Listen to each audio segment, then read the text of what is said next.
처음에 뒤집어질 이유가 없잖아요. 지금 구조 작업 안 하고 있구만. 초계기와 링셀기가 사람을 한 분이라도 구했나요? 이렇게 한 3초간 정도 지나가는 느낌. 그만한 힘을 가진 게 뭐가 있겠냐 하니까 잠수함이 나오는 거예요. 이거 뭔가 동그라미가 있잖아. 이 동그란 뭔가가 부딪혔던 거 아니야? 지금까지 외력의 증거가 없다고 한 사람들 다 나와봐. 시간이 갑자기 2분이 날아가고. 세월호 이들을 잊지 않는 본인이 직접 나서서 할 생각은 하지 않고 적폐청산은 어떤 여시온 게 아니라 그 잠수함이 뭐냐? 진실을 정말 감추고 싶어하는 무언가가 있구나. 신고하지 않는 게 맞아요. 포기하지 않아.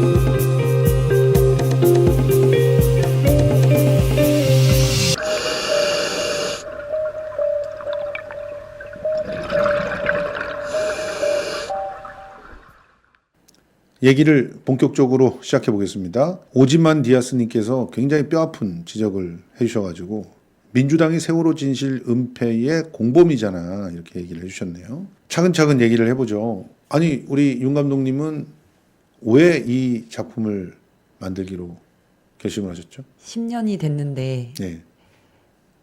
아직 저는 추모할 준비가 안 돼 있는데 진실이 밝혀지지 않으면 무엇을 추모해야 되는지 잘 모르겠어요, 개인적으로는.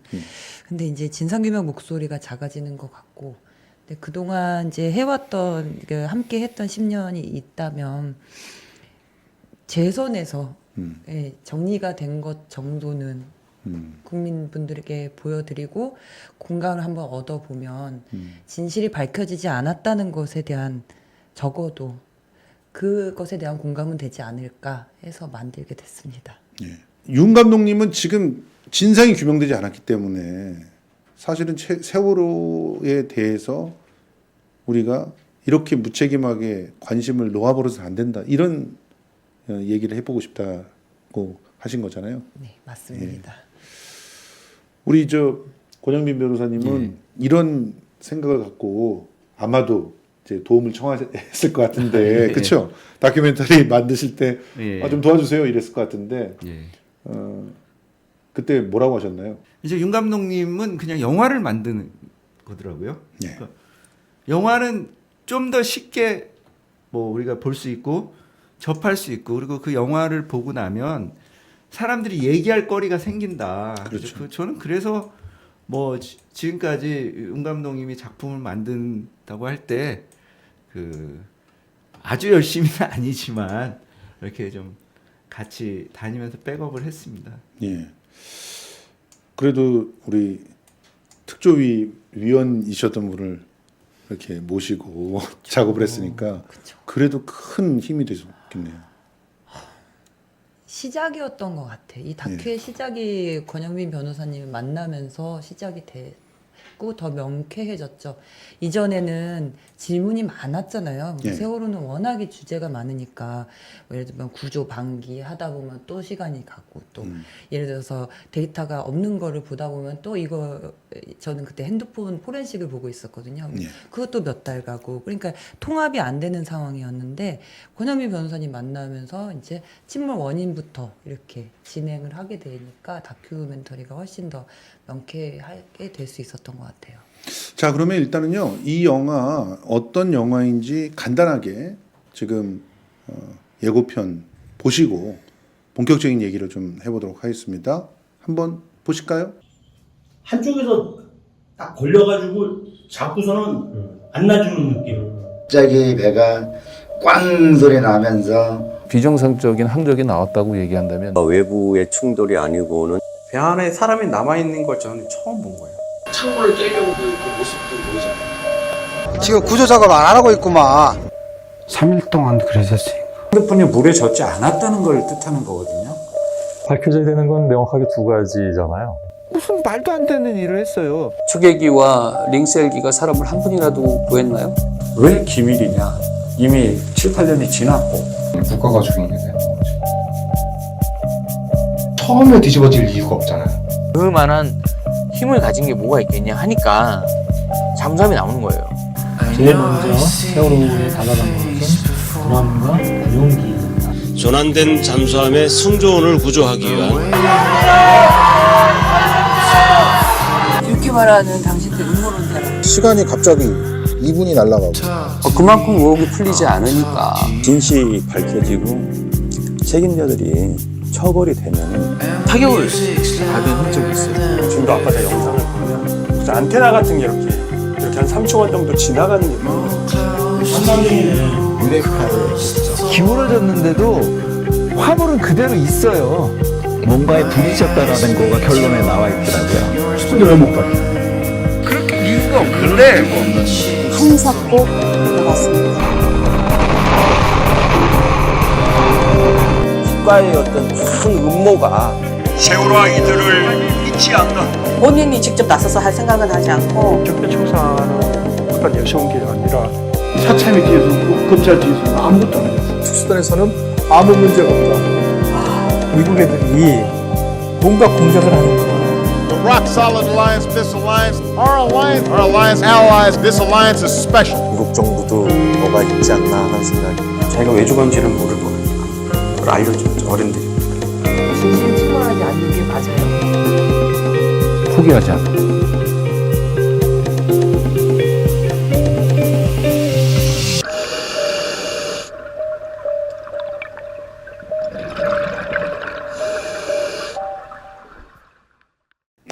이 마지막 우리 강실구 기자의 말이 굉장히 큰 울림을 주네요.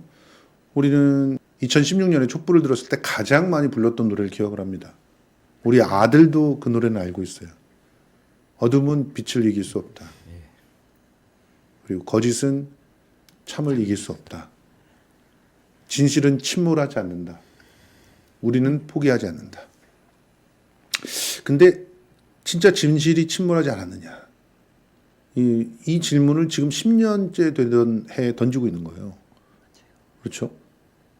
왜냐하면 침몰한 것 같거든요. 지금 민들레의 기사를 여러분들께 한번 보여드리고 싶습니다. 세월호가 왜 침몰했느냐. 변호사님, 세월호 왜 침몰했느냐 밝혀졌나요? 밝혀졌죠, 사실은. 어떻게 밝혀졌나요? 공식화하지 못했을 뿐이고, 예. 외력이죠. 그것은 사실 객관적인 겁니다. 잠깐만요. 근데 외력이라는 거 가장 먼저 나왔던 얘기입니다. 예. 그게 뭐 암초였던, 뭐 잠수함이었던 외력이 상식이다라고 맨 처음에 저 침몰 얘기가 나왔을 때 얘기가 나왔었잖아요. 예. 그런 얘기. 그런데 왜 그게 사라져버리고 이제 와서 다시 외력이라고 얘기하시는 거예요? 그 세간에는 제가 그 외력설의 그 수계고 그 뿔 달린 네. 그다음에 잠수함설의 배후 세력인 것처럼 얘기하는데 세월호 특조위 당시에 저는 잠수함 생각도 못했습니다. 솔직하게. 그러니까 다만 왜 침몰했을까 찾아보자 이런 입장이었습니다. 네. 근데 선조위 활동을 하면서 이제 세월호가 올라갔잖아요. 네. 그 해저에서 올라오고 선체를 보고 여러 가지 이런 그 객관적인 자료들을 보고 나니까 예.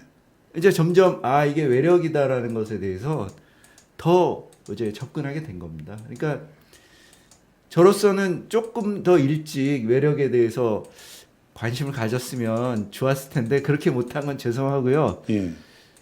다만 그 오늘 이 자리는 저는 이제 개인 변호사로서 예전에 국가기구에서 활동했던 사람으로서 이제 앉아 있는 거고 예. 특조위 활동과 선조위 활동을 할 때는 국가기구의 책임자로서 객관적으로 확인하고 근거를 제시할 수 있는 것 이외에 다른 걸 얘기하는 것은 되게 부담스럽습니다. 조심스러웠고 그러니까 그 개인 입장이 있을 수는 있지만 예. 조사 결과를 가지고 얘기할 수 있는 것이 좀 한계가 있었던 겁니다. 예. 그런 점에서 이제 잠수함이라고 얘기할 수 있는 건 그 사참이 조사국, 이게 조사 결과가 있어서 이제 확실하게 얘기할 수 있게 된 겁니다. 하여튼 그 점을 좀 양해해 주시기를 부탁드립니다. 죄송합니다. 예, 아니 뭐 죄송하다고 하시니까 자꾸 제가 이렇게 좀 질문했던 게 정말 죄송스러워지는데요. 그러니까 기본적으로 외력설이 맞다고 본인은 예, 본인의 어떤 이름을 걸고 얘기할 수 있다. 그렇습니다. 예. 그리고 그 외력설 중에서 초기에 음모론으로 배척받았던 그 잠수함 가설 예. 이것이 상당히 신빙성이 있다고 말할 수 있다. 네, 신빙성 정도가 90% 이상, 95% 정도라고 저는 생각합니다. 다만, 95%요? 예, 다만 그 잠수함이 뭐냐는 조사를 시작을 못했습니다. 잠수함이라는 얘기의 지읒도 우리나라 언론에서 안 나왔잖아요. 맞아요. 감독님 아시잖아요. 네. 그쵸. 오히려 더 많이 달았던 건 앵커가 걸려가지고 배가 돌았다. 그 얘기를 훨씬 더 많이 했잖아요. 특히 민주진보 진영의 어떤 사람들은 그냥 앵커야 앵커 이러면서 막 난리를 치고 36억이나 거기다 쏟아주고 그랬잖아요. 유튜브라고 해야 될까요? 아니면 시사 프로에서 예. 그 영화도 관련 영화도 만들고 그래서 소위 앵커설이라고 이름도 붙였는데 또는 앵커설 내지는 정확하게 항적 이동설이라고 하는 게 더 정확하거든요. 뭐냐면 그 입장은 그 세월호 항적이 발표된 거 급변침 뭐 옮겨진 거다. 뭐 그러니까 조작 예. 사실은 그리고 그쪽에서 좋아하는 가장 밑바탕에 깔려 있는 게 음모 이런 냄새를 좀 풍기는 거였는데 사실은 음모론 그러면은 사람들이 이제 혹하잖아요. 관심을 갖기가 쉽고 그런데 뭐 이제 그런 앵커설이나 항적 이동설 같은 게 사실은 그 자리를 잡았던 게 다른 측면에서 보면요. 박근혜 정부에서 그 세월호 침몰 원인을 내인설로 정리를 하지 않았습니까? 그렇죠. 내인설. 그러니까 그러니까 과적을 했고 그게 보건성이 안 좋은 상태에서 갑자기 쏠려가지고 자빠졌다. 그렇죠. 조타수가 미쳐서. 조타수가. 그러니까 급변침 또 나왔지 거기서도. 그러니까 세월호 보건성이 원래 안 좋은데 과적을 했고 조종사가 그러니까 조타수라고 하는데 배 조종사가 잘못 조종해서 그 화물을 잘못 묶은 그게 풀리면서 짐이 먼저 한쪽으로 쏠리고 그 힘에 의해서 무게중심이 넘어가가지고 그렇죠. 배가 자빠졌다. 이게 내인설의 그 대부분 그러니까 전부고요.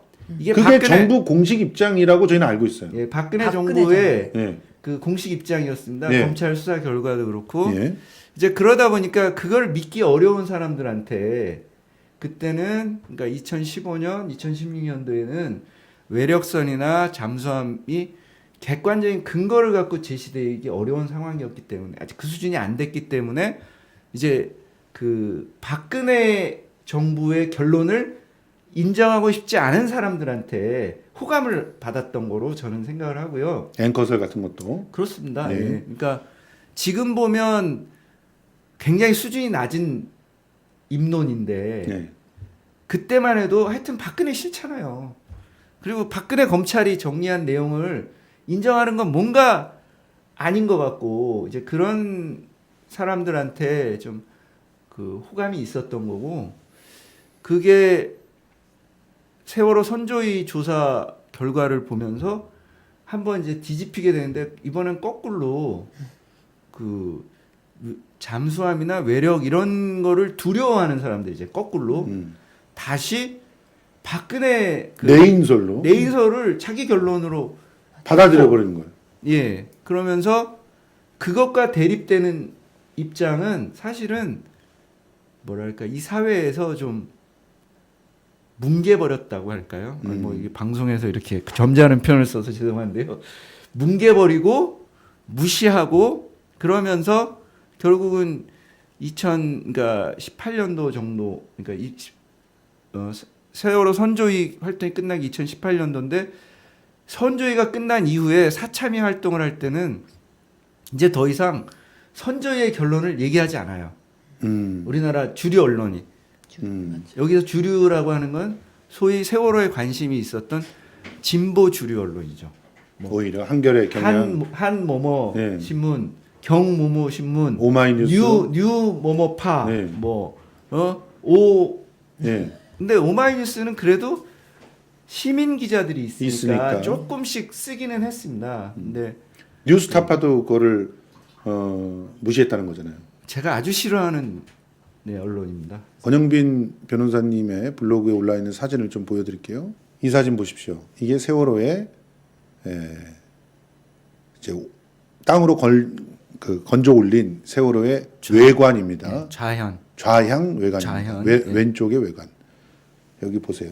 멀리서 보더라도 뭔가 자국이 있죠? 자국 있어 보이지 않습니까? 가까이 가볼까요? 선명한 원이 보여요. 이 부분에. 예.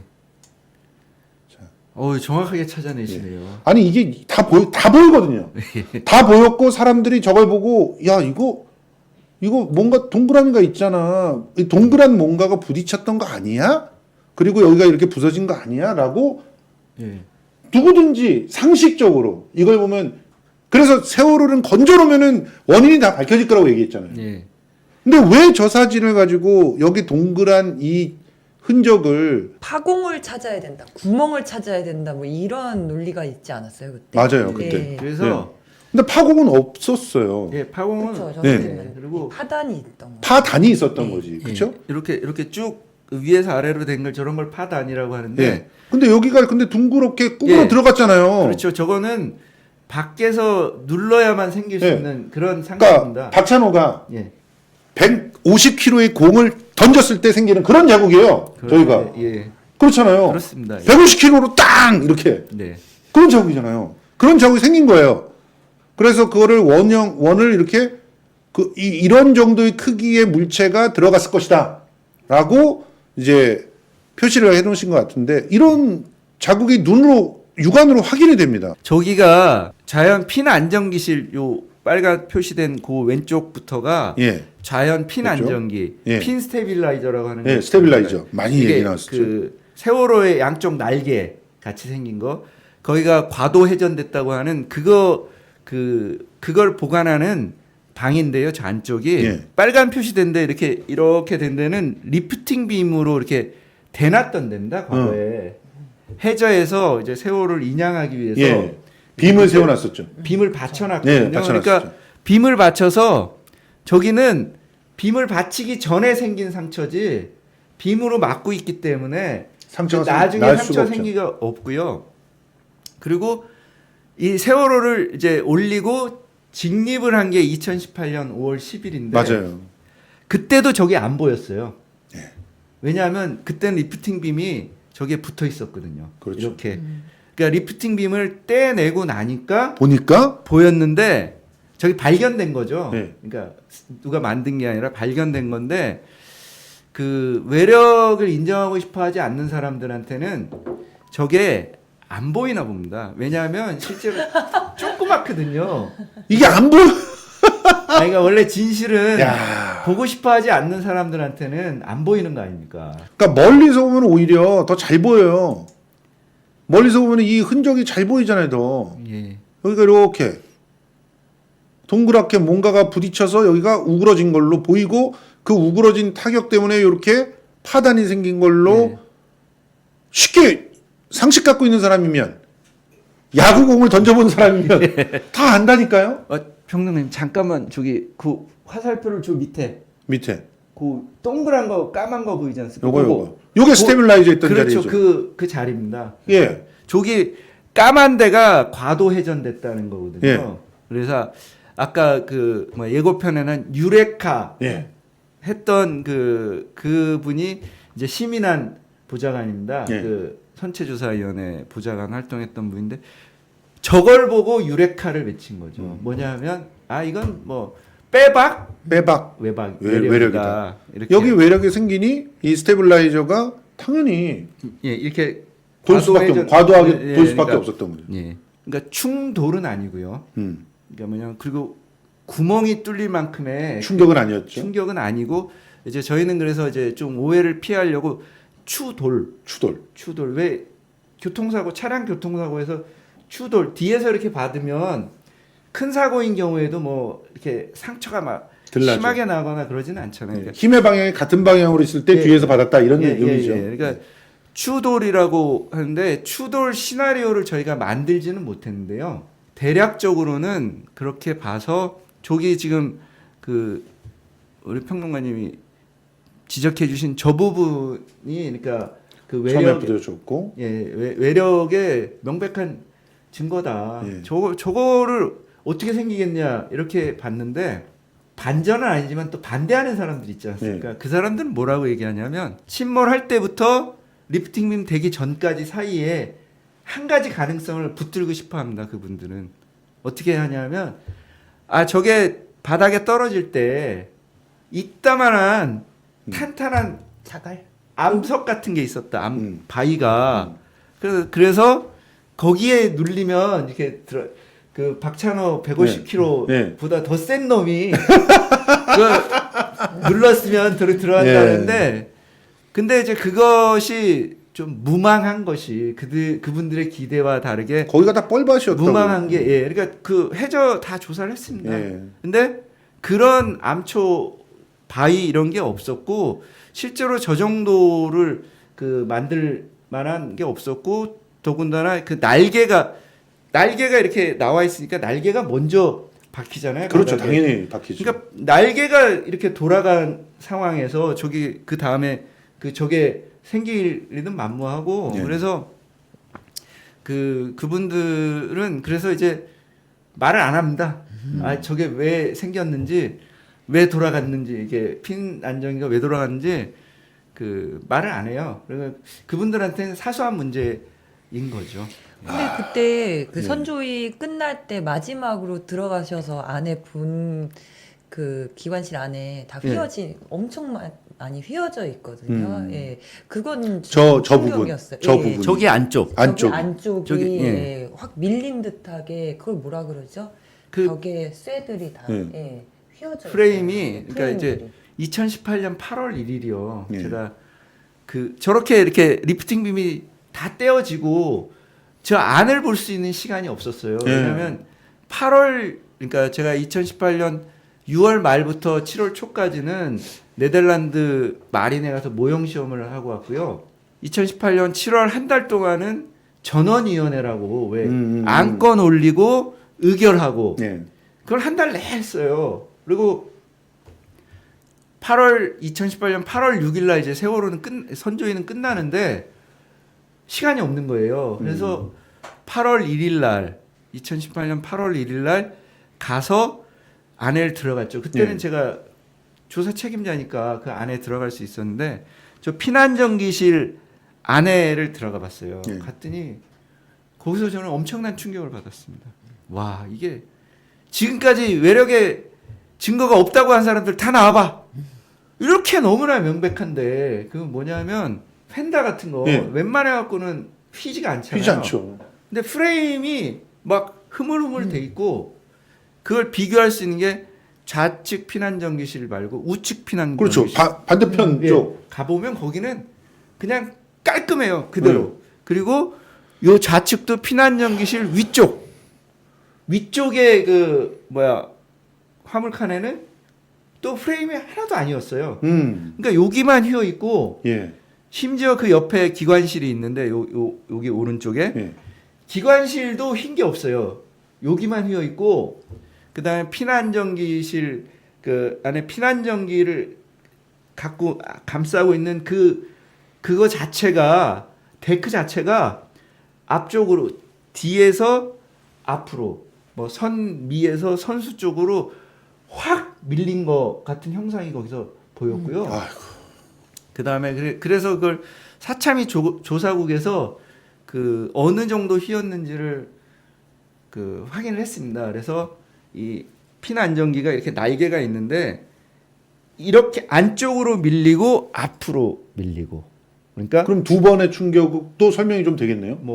그리고 이제 밀린 형상이 단순히 그냥 이렇게 피난전기가 과도 회전됐다니까 이렇게 획 돈 것만 생각하는데 그게 아니라 저 안에 피난전기 전체가 이 밖에서 세월호 밖에서 안쪽으로 밀리고 밀린 게 다시 뒤쪽에서 앞쪽으로 또 또 밀리고. 밀리고. 그러니까 이거는 매력 말고는 설명할 수 있는 게 없어요. 이거는 왜냐면 암초로도 설명이 안 돼요. 당연하죠. 실제로는 자력으로 뭔가 동력을 갖고 있는 것이 뭐 그렇습니다. 예. 부딪혔다가 이제 돌아 나가다가 문제가 생겼다 이렇게 볼 수밖에 없는 거 아니에요. 예. 세모로 왜 침몰했나라는 질문은 분명히 찾았음에도 불구하고 입틀막을 했다는 거네요. 그것도 촛불 정권이 왜죠? 그 사참위 조사국에서 외력이 강력하다고 얘기를 했는데 네. 전원위에서 정무적인 판단에 의해서 그걸 채택할 수 없다. 그럼 무슨 개 같은 소리가 이런 있어요? 분위기였던 거죠. 정무적 판단이요? 예, 그러니까 일단 제가 사실상 조사국은 잠수함이라고 얘기하고 싶어 했어요. 근데 이제 전원위원회에서 의결을 해야 이게 밖으로 나가잖아요. 그러니까 전원위원회에서는 이건 인정할 수 없다. 우리가 의결할 수 없다. 그러니까 그러면 어떻게 하면 의결을 할래? 그러니까 순화해서 외력인 것 같기는 한데 또 뭐 다른 가능성도 좀 있지 않겠어요? 라고 하는 아주 이상한 그 결론으로 올려서 외력의 가능성을 배제할 수는 없지만 다른 가능성을 배제할 정도에 이르지 않았기 때문에 우리는 그런 결론을 내릴 수 없다. 이게 사참위의 결론이에요. 전원위원회. 이 부분이 저희 다큐멘터리의 개그 포인트예요. 그렇죠? 이해가 안 돼. 저도 이해가 안 되니까. 웃을 수 있습니까 실제로? 좀- 제가 아직 영화를 못 봤기 때문에 웃어야죠, 거기서 그 부분은. 웃을 수 있으면 성공하신 건데 웃지 못하고 오히려 막 거기서 눈물이 터져버리면 아니 뭐 그 정도는 아닌데요. 그러면 이제 이런 질문을 던져야 되는 거죠.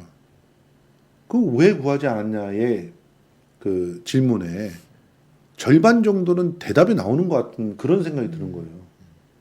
그러니까 구하지 않았던 이유는 그 잠수함을 기필코 숨겨야 됐기 때문에 그래서 초동 대처가 늦어지면서 구하지 못했던 거 아닌가 이런 생각들을 하게 되거든요. 왜 구하지 않았던 겁니까? 이건 밝혀졌나요? 지금 이 자리에서 뭐 말씀 나누는 것처럼 침몰 원인을 숨길 필요성이 안 구한 거의 원인일 가능성도 굉장히 높아진 거죠. 예, 그렇게 외력이라면. 생각이 됩니다. 더군다나 그 움직이는 외력이라면 예. 당연히 예, 근데, 그렇게 되는 겁니다. 근데 이제 뭐 잠수함 이게 좀 민감하고 예민합니다. 뭐 어떻게 보면 우리 윤솔지 감독님이랑 저랑은 약간 다를 수도 있는데 그 뭐 이스라엘 잠수함도 있고 영국 잠수함도 있고 뭐 북한도 잠수함이 있는데 북한은 잠수함 수준이 좀 낮죠. 낮아서 예, 그렇게 여기까지 못 옵니다. 예. 제가 조사할 때까지 우리나라 잠수함은 조사를 해봤어요. 14년 네. 3월부터 4월 18일까지 그 독수리 훈련이 있었죠. 예, 그러니까 미군 한미 연합 훈련이 있었는데 그게 그 서해상에서 그래서 접근 금지 구역이 꽤 많이 설정이 돼 있었습니다. 이제 그러니까 우리나라 잠수함은 뭐 미군의 승인 없이 돌아다닐 수도 없었을 그럼요. 거고, 뭐 그러니까 이제 그런 부분이 좀 있고 세월호 인양을 어느 나라에서 했죠? 중국 회사가 있죠. 셀비지, 예. 상하이 셀비지. 예, 상하이 상셀이라고 상하이 셀비지에서 했어요. 예. 야, 중국이 왜 이렇게 갑자기 세월호 참사 후에 가까워졌을까? 중국도 잠수함이 있는 나라라고 하더라고요. 그렇죠. 일단 예. 그리고 작년인가 올해 초인가 그 중국 잠수함이 뭐 남동해에서 뭐 이렇게 충돌 사고가 난 게 언론에 보도가 된 적이 있잖아요. 예. 그건 중국이 자기네들이 잠수함 사고라는 걸 시인을 했어요. 그러니까 뭐 이런 그러니까 이 세월호 참사하고는 한참 네, 관계없는데 상관없는. 하여튼 이게 제가 좀 쉬어가자는 의미에서 예, 그러니까 그러니까 범인을 찾아 나서는 작업을 시작도 안 했는데 어느 나라 잠수함으로 딱 고정을 해놓으면 편견이 생길 수도 있을 것 같아서 제가 이렇게 좀 이렇게 넋두리 비슷하게 좀 말씀을 드렸습니다. 그 3년간 같이 그 진실을 찾아다니시면서 진실을 어느 정도 이렇게 확인할 때마다 감독님은 굉장히 딜레마에 빠지셨을 것 같아요. 어떠한 딜레마일까요? 이걸 알리게 되면 위험해지지 않을까 이런 얘기들. 그 예전에 14년 저는 4월 22일부터 시작을 했는데요. 예. 제 가르치던 아이의 그 동생이 희생이 되면서 장례식장을 다녀오면서 시작이 됐어요. 근데 그때 당시에 그때는 잠수함이라는 게 저도 음모론이라고 생각을 했었죠. 그럼요. 근데 처음에 다 음모론이라고 얼마나 예, 몰았습니까? 맞아요. 그리고 이제 그 이후로 잠수함을 강력하게 주장했던 어떤 분과 이제 같이 또 워크숍을 했었는데 그분한테 좀 속상했었죠. 그것이 뒤집지를 못했으니까. 기억나실 거예요. 아마 예. 유명했던 게 있었는데. 근데 지금 돌이켜 생각해 보면 뭔지도 모르는데 국방부에서 바로 잠수함 음모론 구속할 것 이렇게 맞아요. 나오잖아요. 맞아요. 예. 돌이켜보면 전 또 문재인 대통령이 진상규명을 안 했다는 것도 시사하는 바가 있는 것 같아요. 그렇죠. 그렇죠. 그래서 위험하다 뭐 그렇게 생각은 안 했고 누가 이걸 알아줄까라고 생각을 했는데 지금 이렇게 관심이 조금 많아서 많이 주셔서 그거는 의외의 성과라고 볼 수 있죠. 여러분 침몰 10년 제로섬 어떤 의미에서는 세월호의 침몰 원인과 구조를 포기한 원인을 가장 진실에 가깝게 추적한 그런 다큐멘터리가 아닌가 그런 생각이 드는데요. 여러분들 반드시 우리 민주진보 진영이라면 보셔야 되지 않을까 하는 생각이 듭니다. 그래서 지금 시민 배급위원들이 나서서 지역마다 사람들을 조직해서 지금 개봉을 하고 있거든요. 전국 지금 28곳이 상영이 확정이 됐죠. 네, 맞습니다. 지금 민들레 기사에서는 25곳이라고 하는데 지금 26곳 상영이 확정이 됐고요. 28곳. 28곳, 28곳이 확정이 됐고 전국 416개 극장을 확보하기 위해서 텀블벅 모금이 진행 중인 겁니다. 그래서 텀블벅에 여러분 도움을 좀 주셨으면 하는 그런 바람이 있는 겁니다. 저는 이 진실을 이제 알게 되는 것 자체가 용기여야 되는 그런 사회는 그거는 민주주의 사회가 아니라고 생각합니다. 그리고 내가 좋아하는 어떤 정치인이 여기에 연루되어 있기 때문에 덮어야 되는 사회는 더 끔찍한 사회라고 생각합니다. 이 애들을 잠수함 그거 덮으려고 죽였다면 그리고 그거를 뒤에서 진상조사를 하겠다고 약속했던 인간이 그걸 같이 덮었다면 사람입니까? 진짜? 그게 정무적입니까? 우린 그럼 뭐 미국의 뭐 식민지입니까? 이 아이들이 최소한 왜 죽었는지를 알아야 되는 거 아니에요. 그 정도는 해줘야 되는 거 아닙니까? 우리 윤 감독님, 사실은 상대적으로 말을 많이 못하셨는데 우리 보시는 시청자들에게 말씀 좀 부탁드립니다. 그러니까 질문이 많았던 친구가 만든 다큐멘터리라고 생각해 주시면 좋을 것 같아요. 네, 저는 이제 전문가도 아니고 그냥 시민으로서 궁금했던 것이 아마 우리는 다 똑같았을 거예요. 14년부터. 그래서 최대한 쉽게 만들려고 노력을 했고 그리고 기억나지 않았던 그때 당시에 그것들을 재현하려고 노력을 했어요. 그래서 많이 함께 해주시면 좋겠습니다. 사실은 뭐 그냥 많이 함께 해주셨으면 좋겠습니다. 이외에 하고 싶은 말씀들이 굉장히 많을 것 같은데 저는 그런 얘기를 듣고 싶거든요. 이거 작품 쭉 하면서 감독님이 보신 건 뭡니까? 이 작업을 쭉 하는 과정에서 확인하고 보신 거. 그걸 나누고 싶으신 거잖아요. 요즘에 사실은 제가 조금 많이 위축되어 있는 부분이 있는데요. 뭐냐면 이게 진짜 이 정도도 말하고 싶어 하지 않는 어떠한 무슨 힘이 있는 것인가? 예, 왜냐하면 요즘에 막 제가 그 텔레그램도 해킹이 되고 유튜브도 삭제가 되고 이메일도 없어지고 트위터도 지금 뭐 종로에서 계속 해킹을 한다고 해요. 그래요? 예, 근데 이런 게 매일 있었잖아요, 변호사님. 요즘에 개봉하기 전까지. 진짜요? 네. 너무 무서운데요, 지금? 그러니까 지금 이게 21세기 현실에 지금 일어나고 있는 상황이라는 거예요. 계속 말씀해 주십시오. 그래서 무엇을 보았다? 그냥 요러한 행동들이 반증하는 것 같아요. 진실을 정말 감추고 싶어하는 어떠한 무언가가 있구나. 그러니까 지금 다큐에 들어간 부분은 특조위, 선조위, 사참위에서도 조사고 집필위원까지 다 들어갔는데도 이게 음모론일 수 있다고요? 아니잖아요. 그죠? 근데도 이제 그런 식으로 개인적인 공격까지 들어오니까 진짜 이건 정말 숨겨야 되는 무언가가 있는 것인가? 하는 생각이 듭니다.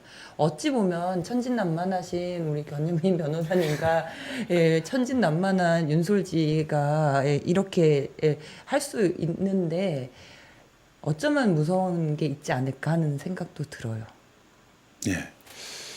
그런 걸 정무적이라는 이름 아래 막 타협하고 있었던 건 아닐까 하는 생각이 들고요. 그래서 용기 있는 매체들이 정말 필요합니다. 우리 뭐 민들레라든가 그리고 또 뉴탐사라든가 이런 용기 있는 곳들이 조금씩 더 이 얘기를 해주면 뉴탐사에 우리 강진구 기자가 출연을 했지만 강진구 기자님은 이 외력설에 대해서 이미 굉장히 강력하게 소신을 갖고 계시더라고요. 그러니까 그런 것들이 진실을 탐구하는 사람들이 발견해낸 공통의 재산이 됐으면 좋겠는데 그 재산을 알릴 수도 없는 그런 상황들이 자꾸 되고 있어서 너무나 안타깝지 않나 이렇게 생각을 합니다. 그 세월호 제로섬 우리 10년 동안 아무것도 하지 못했기 때문에 우리 한번 우리 눈으로 다시 한번 확인해 보자라는 약속을 하면서 다시 한번 진실의 그 시간으로 가봤으면 좋겠습니다. 우리 손잡고 한번 가보면 우리 성수대로에서 함께 손잡고 가면은 별로 무서울 것도 없고 또 슬프고 아플 것도 없을 거라고 생각하고요. 저희들이 어떻게든 그 상연을 한번 만들어 볼 테니까 한번 볼 수 있었으면 좋겠습니다. 우리들 아주 어릴 적에는 한 가지씩 자신들의 꿈을 가졌지만 커가면서 우리들은 그만 자신을 잃고 말았지. 그렇게 살아가는 사람들 누가 있는지 의식하지 못하고 다 함께 살아가는 것이 나에게 어색한 바람이 되고 그 뜨겁던 거리에서 함께 외치던 목소리들을 다시 기억하고 나의 가슴으로 느껴보고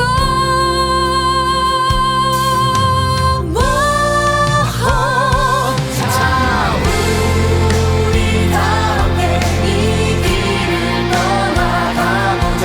언제나 사람들은 이 길을 잘못이라 했지만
사람들